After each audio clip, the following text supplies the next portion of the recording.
اعوذ باللہ من الشیطان اللعین الرجیم بسم اللہ الرحمن الرحیم وصلی اللہ علی محمد وآل بیتہ الطیبین الطاہرین المعصومین۔ المعارف العلویہ شارٹ کورس کا 8واں درس لے کے آپ کی خدمت عالیہ میں حاضر ہوں۔ آج کے درس کا پہلا سوال، غیبت صغریٰ کا آغاز کب ہوا اور اس کا دورانیہ کتنا تھا؟ غیبت صغریٰ کا آغاز امام حسن عسکری علیہ السلام کی شہادت اور امام مہدی برحق کے منصب امامت کو سنبھالنے کے ساتھ ہی ہو گیا تھا، اور معروف یہی ہے کہ غیبت صغریٰ کا زمانہ سن 260 ہجری سے لے کے 329 ہجری تک ہے، جو تقریباً یہ 70 سال کے لگ بھگ کا عرصہ بنتا ہے، جس میں مختلف قسم کے اہم ترین واقعات پیش آئے ہیں۔ لہٰذا غیبت صغریٰ 260 ہجری سے شروع ہو کے 329 ہجری تک تقریباً 70 سال کا یہ دورانیہ بنتا ہے۔ اگلا سوال یہ ہے کہ غیبت صغریٰ میں امام علیہ السلام کے کتنے نائب تھے اور کون کون سے نائب تھے؟ جواب ہے کہ امام مہدی علیہ السلام کی طرف سے 4 مخصوص شخصیات کو سفارت اور وکالت کا اعزاز حاصل ہوا، جنہیں ہم نواب اربعہ بھی کہتے ہیں، جن چاروں کی قبور مقدسہ بغداد میں موجود ہیں۔ پہلا سفیر عثمان بن سعید العمری، دوسرا سفیر عثمان بن سعید العمری کا بیٹا محمد بن عثمان العمری، تیسرا سفیر حسین بن روح النوبختی، چوتھا سفیر علی بن محمد السمری۔ اگلا سوال یہ ہے کہ غیبت صغریٰ میں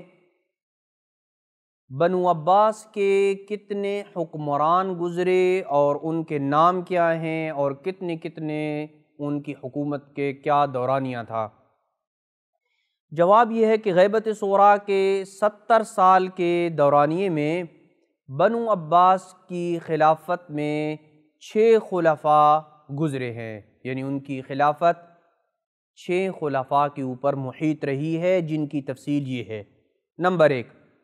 معتمد عباسی، جو امام حسن عسکری علیہ السلام کی شہادت اور غیبت صغریٰ کے زمانے میں موجود تھا۔ نمبر 2، سن 279 میں معتمد عباسی جب واصل جہنم ہوا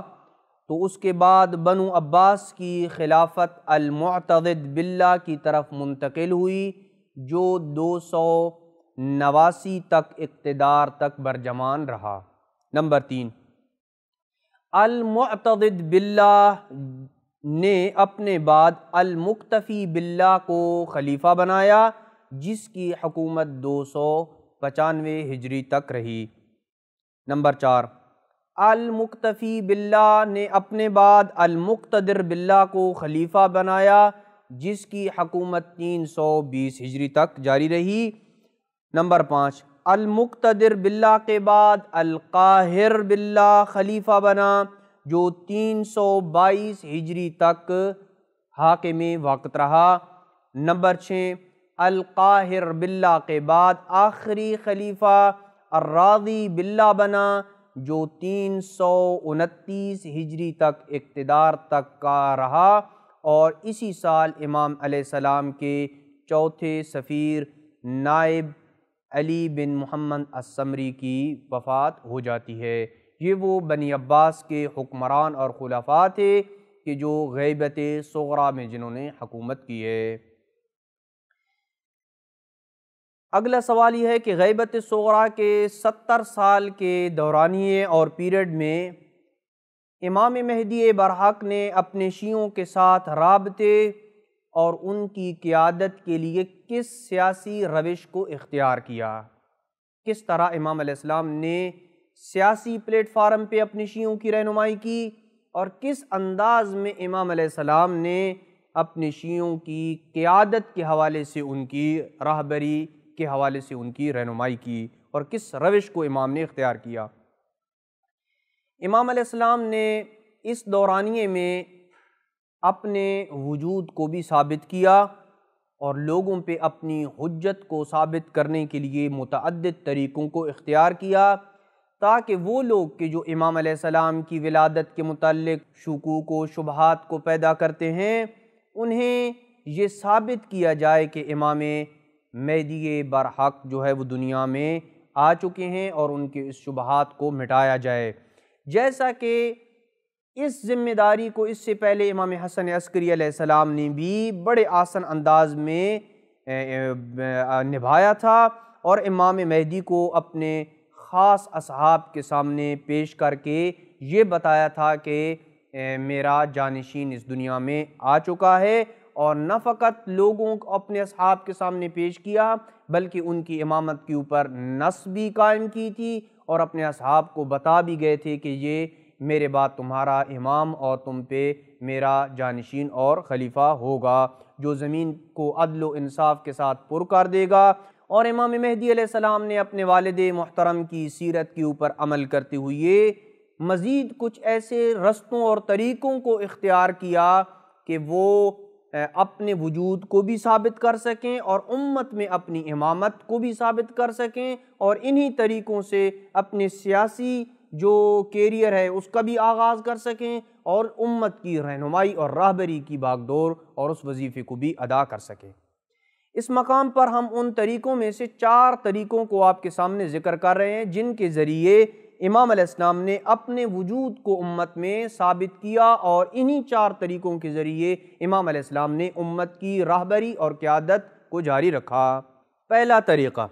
امام نے اپنے خاص الخاص افراد کو یہ شرف بخشا کہ وہ ان کی زیارت کر سکیں، ان کی دیدار سے مشرف ہو سکیں، اور اس کے ساتھ ساتھ دیکھنے والوں کو امام علیہ السلام اس بات کی تاکید کرتے تھے کہ وہ عوام الناس اور خاص طور پہ اپنے مقرب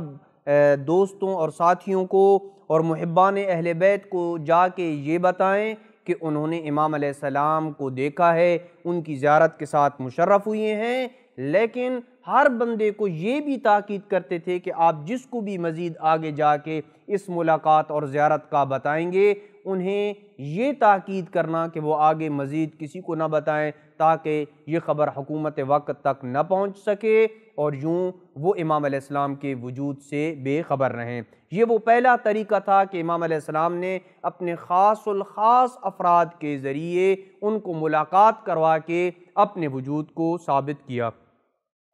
دوسرا طریقہ، امام نے کچھ افراد کو غیر مباشر طریقے سے یعنی انڈائریکٹ طریقے سے معجزے اور کرامات کر کے دکھایا، جس سے امام علیہ السلام نے اپنے وجود کو ثابت کیا۔ اور یہ معجزے اور کرامات کا انجام دینا ہر انسان کے بس کی بات نہیں ہے، فقط وہی افراد انجام دے سکتے ہیں کہ جن کے پاس اللہ کی طرف سے یہ عطا کردہ قدرت ہوتی ہے، کہ جو اللہ کی طرف سے اس زمین کے اوپر اور خلق خدا کے اوپر حجت ہوتے ہیں۔ مثال کے طور پہ ان معجزات میں سے اور کرامات میں سے امام علیہ السلام نے اپنے خادم کے ذریعے فلاں بندے کو یہ بتایا کہ اس کا نام یہ ہے، اور وہ جو مال لے کے آیا ہے وہ اس کی مقدار یہ ہے، اور وہ جس ملک سے آیا ہے اس ملک کا نام یہ ہے۔ امام علیہ السلام نے اپنے خادم کے ذریعے ان افراد کو یہ خبر دی کہ تم فلاں جگہ سے آئے ہو، تم اتنا مال لے کے آئے ہو، اور تمہارا نام یہ ہے۔ اور اسی طرح امام علیہ السلام کسی شخص کو اس کے خصوصی احوال سے بھی آگاہ کرتے تھے۔ مثلا کسی کو امام علیہ السلام یہ بتا دیتے کہ فلاں وقت تمہاری موت ہوگی، اللہ سبحانہ و تعالیٰ تمہیں بیٹوں کے ساتھ نوازے گا۔ یہ جو خاص قسم کے احوال کسی شخص کے خاص تھے، یہ اس بات کی خبر دیتے ہیں کہ جو امام علیہ السلام کے پاس علم تھا یہ اللہ کی طرف سے عطا کردہ علم تھا، اور اس علم لدنی کی بل بوتے پہ امام علیہ السلام لوگوں کی رہنمائی کرتے تھے، اور امام علیہ السلام لوگوں کو اس قسم کے واقعات سے آگاہ کرتے، جس سے لوگ امام علیہ السلام کے وجود کا کما حقہ یقین حاصل کر لیتے تھے۔ یہ دوسرا طریقہ۔ تیسرا طریقہ، اپنے وکلاء کے ذریعے لوگوں کے مسائل کے جوابات دیا کرتے تھے، اور امام علیہ السلام لوگوں کی حاجات کو پورا کرتے تھے، اس لیے کہ امام کے سفیر یا جو امام علیہ السلام کے وکیل ہوا کرتے تھے انہیں تو نہیں پتہ ہوتا تھا کہ بغداد میں یا سامرہ میں یا کسی اور جگہ پہ کوئی مخلص اور امام علیہ السلام کا سچا محب اور موالی کس مشکل میں گرفتار ہے، انہیں اس بات کا علم نہیں ہوتا تھا، چونکہ ان کے جو علم کا حدود اربعہ تھا وہ محدود تھا، اور امام علیہ السلام کے پاس علم لدنی ہوا کرتا تھا، اور اب بھی ہے، اور امام علیہ السلام کے پاس علم لدنی ہے، جس کی وجہ سے امام علیہ السلام اپنے مخلص دوستوں، محبوں اور شیعوں کی حاجات کو پورا کیا کرتے تھے اور مشکلات میں ان کی مشکلات کو حل کرتے تھے، اور یہ بات فقط جو ہے وہ اس کا جو خبر ہوتی تھی وہ امام علیہ السلام کو ہی ہوا کرتی تھی۔ چوتھا رستہ مومنین کے سوالات کے جوابات کے لیے امام علیہ السلام ایک ہی رسم الخط کو استعمال کیا کرتے تھے۔ 70 سال کے غیبت صغریٰ کے دورانیے میں جتنے بھی امام علیہ السلام کی طرف سوالات بھیجے گئے اور ان کے امام علیہ السلام نے جن کے تحریری جوابات دیے، چونکہ ضروری نہیں ہے کہ امام علیہ السلام کے تمام جوابات جو ہیں وہ تحریری ہوں، جیسے کہ انشاءاللہ آگے چل کے ہم بیان کریں گے۔ کچھ جوابات شفہی زبانی ہوا کرتے تھے، کچھ جواب جو تحریری ہوا کرتے تھے، ان تمام تحریری خطوط میں جوابات میں امام علیہ السلام نے ایک ہی رسم الخط کو استعمال کیا ہے۔ ان تمام خطوط میں ایک رسم الخط کا استعمال کرنا یہ اس بات کی دلیل تھی کہ جوابات دینے والا ایک شخص ہے، اور امام علیہ السلام نے جو رسم الخط استعمال کیا ہے اس کی کچھ خاص خصوصیات تھیں جس کو انشاءاللہ آگے چل کے ہم بیان کریں گے، جس کی کوئی نقل نہیں اتار سکتا تھا۔ حتیٰ کہ خود امام علیہ السلام کے جو سفیر تھے، جو امام علیہ السلام کے وکیل تھے، وہ بھی اس قسم کی نقل امام علیہ السلام کے خط کی نہیں اتار سکتے تھے، اور اس پورے دورانیے میں امام علیہ السلام نے ایک ہی رسم الخط کو اختیار کیا۔ اس کے ذریعے لوگوں کو یہ بھی یقین ہو گیا جب وہ ہر بار دیکھتے کہ ایک ہی رسم الخط استعمال کیا جا رہا ہے، ایک ہی قسم کا جو ہے وہ ڈیزائن کے ساتھ جوابات دیا جا رہا ہے، تو لوگوں کو یہ یقین ہو جاتا کہ ان جوابات کا دینے والا ایک ہی شخص ہے اور وہ امام مہدی برحق ہیں۔ تو یہ وہ 4 طریقے ہیں جن کے ذریعے امام علیہ السلام نے اپنے وجود کو ثابت کیا، اپنی قیادت اور رہبری کو امت کے لیے ثابت کیا۔ اگلا سوال یہ ہے کہ غیبت صغریٰ میں امام علیہ السلام نے اپنے آپ کو حکومت وقت سے کس طرح چھپایا؟ یہ ایک انتہائی اہم سوال ہے کہ غیبت صغریٰ میں امام علیہ السلام کس انداز میں لوگوں سے دور رہے، خاص طور پہ حکومت کے ساتھ امام علیہ السلام کا کیا برتاؤ تھا، اور امام علیہ السلام کس انداز میں روپوش رہے، مخفی رہے، کہاں رہتے تھے۔ یہ بہت ہی اہم گفتگو ہے، اور ہم اس سلسلے میں آپ کی خدمت میں ان 7 قسم کے طریقوں کو ذکر کر رہے ہیں جن کے ذریعے امام علیہ السلام نے حکومت وقت سے اپنے آپ کو پوشیدہ رکھا۔ سب سے پہلا طریقہ جو امام علیہ السلام نے اختیار کیا اپنے آپ کو روپوش اور مخفی رکھنے کا، وہ یہ کہ امام نے حتی المقدور کسی کو بھی دیکھنے کا موقع نہیں دیا، سوائے ان افراد کے کہ جو اخلاص اور ایمان کے اعلیٰ درجے کے اوپر فائز تھے، جو اپنی جان تو دے سکتے تھے لیکن امام علیہ السلام کے متعلق کسی قسم کے راز کو فاش نہیں کر سکتے تھے۔ اس کے علاوہ باقی جتنے بھی افراد تھے حتی المقدور امام علیہ السلام کنارہ کش ہو گئے، اور امام علیہ السلام نے ان سے کسی قسم کی کوئی ملاقات نہیں کی، جس سے امام علیہ السلام حکومت وقت سے بھی مخفی اور روپوش ہو گئے۔ دوسرا طریقہ، جن افراد کو امام علیہ السلام زیارت کا شرف عطا کرتے انہیں بہت زیادہ تاکید کرتے اور کہتے کہ آپ نے احتیاط کے دامن کو نہیں چھوڑنا ہے اور اپنے امام کے راز کو فاش نہیں کرنا ہے۔ گویا امام اپنی زیارت کروانے والوں کو یہ تاکید کرتے اور 2 قسم کی ذمہ داریاں سونپتے کہ ایک تو آپ نے لوگوں کو یہ بتانا ہے کہ تمہارا امام موجود ہے، اور ساتھ ساتھ آپ نے یہ بھی بتانا ہے کہ ان کی موجودگی کی جو خبر ہے وہ کہیں آپ نے فاش نہیں کرنی ہے، اس راز کو راز رکھنا ہے۔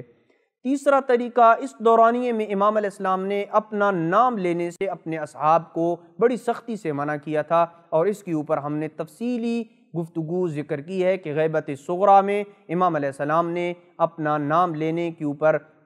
بڑی مذمت کی ہے، تاکید کیا کرتے تھے کہ میرا نام نہ لیا جائے، اور اس ضمن میں ہم تفصیلی گفتگو پیش کر چکے ہیں۔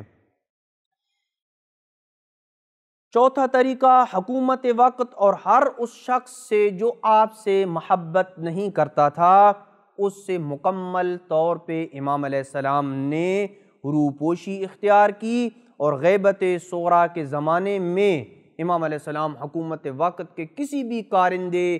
وزیر، مشیر، کسی سے بھی امام علیہ السلام نہ ملتے تھے، اور ہر وہ شخص کہ جو امام علیہ السلام سے محبت کا دامن نہ بھرنے والا ہوتا تھا، امام سے محبت نہیں کرتا تھا، اس سے بھی امام نہیں ملتے تھے، سوائے ان حالات کے کہ ایسے دشمنان اہل بیت جن کو یہ ثابت کرنا مقصود ہوتا تھا کہ امام علیہ السلام موجود ہیں،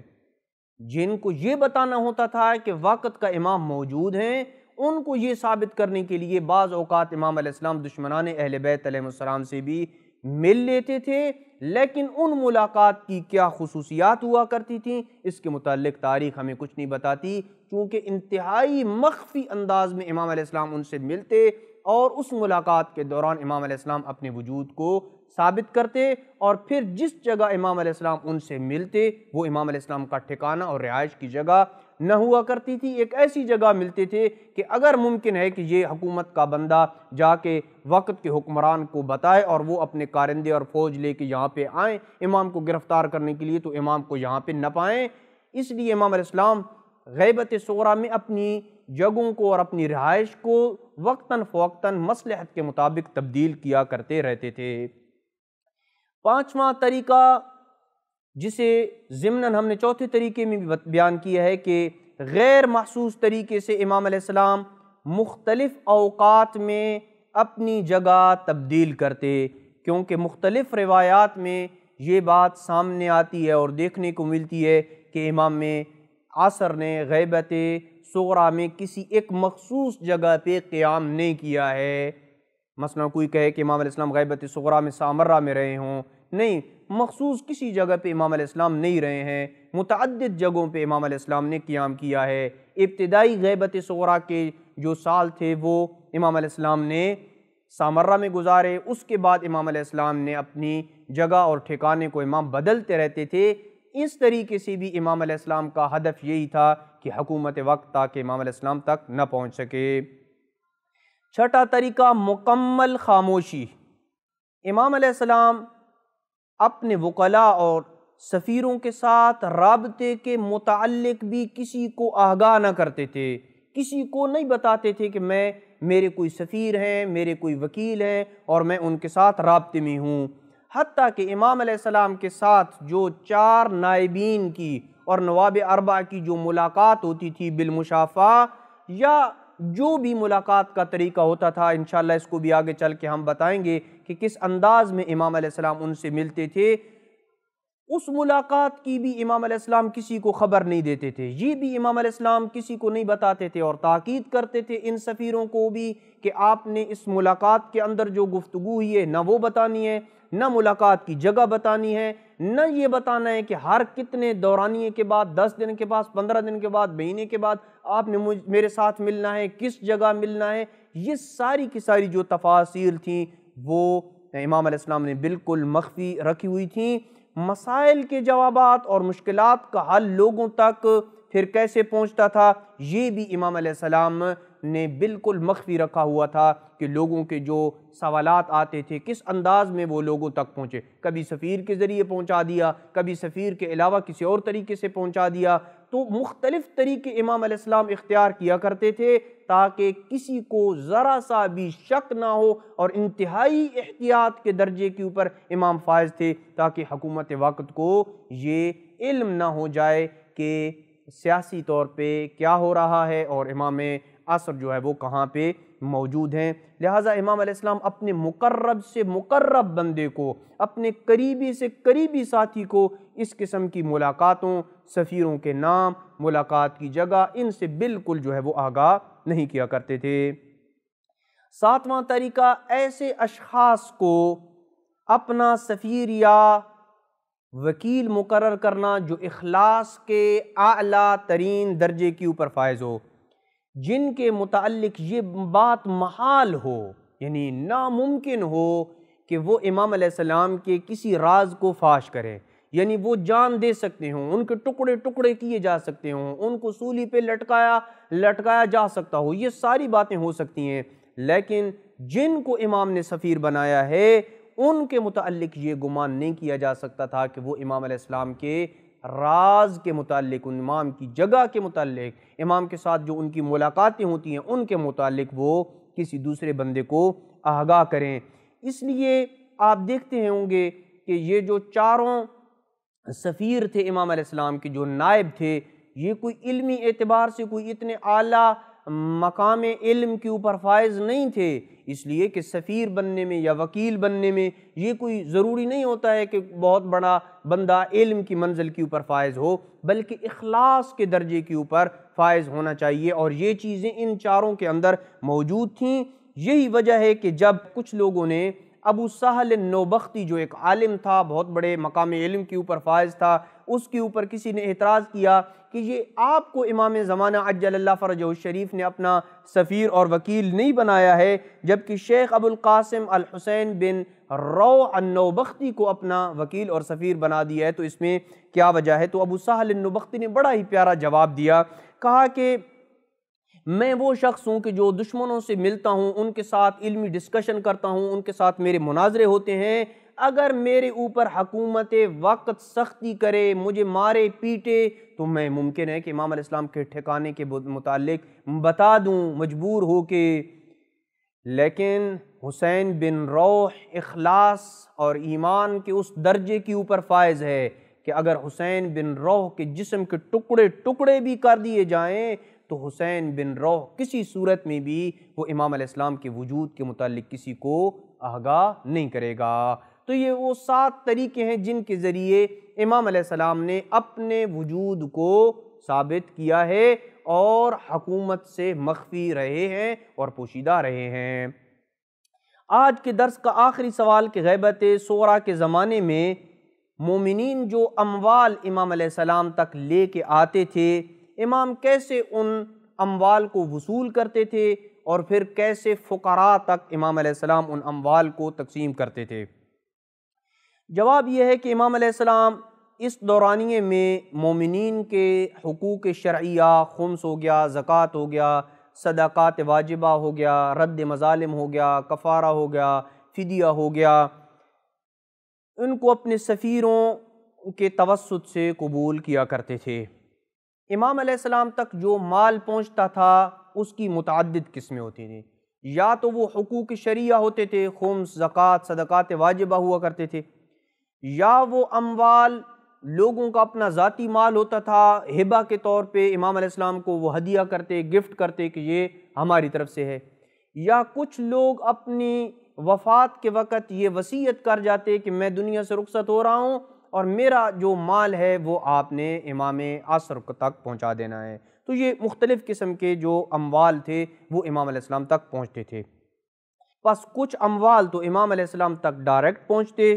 کچھ وکیل کے توسط سے پہنچتے، اور امام علیہ السلام وکیل کو ہی پھر وہ پیسہ واپس کر دیتے اور خود تعیین بعض اوقات کر دیتے کہ آپ نے فلاں شیعہ مومن کو یہ پیسے دے دینا ہے، اس کی فلاں ضرورت ہے کہ پوری ہو جائے، یا بعض اوقات سفیر کی ثوابدید کے اوپر چھوڑ دیتے کہ آپ جہاں پہ مصلحت سمجھیں اس پیسے کو خرچ کر سکیں، یہ نہیں کہ سفیر کو دیتے تھے کہ آپ خود کھا پی جاؤ۔ جیسے کہ زمانے کی سختی کی وجہ سے صاحب مال کبھی سفیر تک وہ ڈائریکٹ مال پہنچا سکتا تھا اور کبھی ڈائریکٹ سفیر تک نہیں پہنچا سکتا تھا اور پہنچانے سے عاجز ہوتا تھا۔ ایسی صورتحال میں سفیر انہیں حکم دیا کرتا تھا، جب حالات شدید ہو جاتے تھے تو انہیں کسی طریقے سے یہ خط لکھ کے یا پیغام پہنچا کے یہ خبر دیتے تھے کہ تم فلاں جگہ پہ اپنا اموال جو ہے وہ رکھ دو، دفن کر دو، میں خود یا میرا کوئی قابل اعتماد بندہ جا کے وہاں سے اموال لے لے گا اور وہ خود ہم امام علیہ السلام تک پہنچا دیں گے۔ تو یہ وہ اموال تھے اور یہ وہ طریقہ کار تھا جو اموال امام تک پہنچتے تھے، اور امام علیہ السلام کس انداز میں فقراء اور مساکین تک وہ خرچ کرتے تھے۔ آئندہ آنے والے درس میں انشاءاللہ غیبت صغریٰ کے متعلق مزید گفتگو کی جائے گی اور غیبت صغریٰ کے جو مزید واقعات ہیں ان کے اوپر ڈسکشن کی جائے گی۔ وصلی اللہ علی محمد وآل بیتہ الطیبین الطاہرین المعصومین۔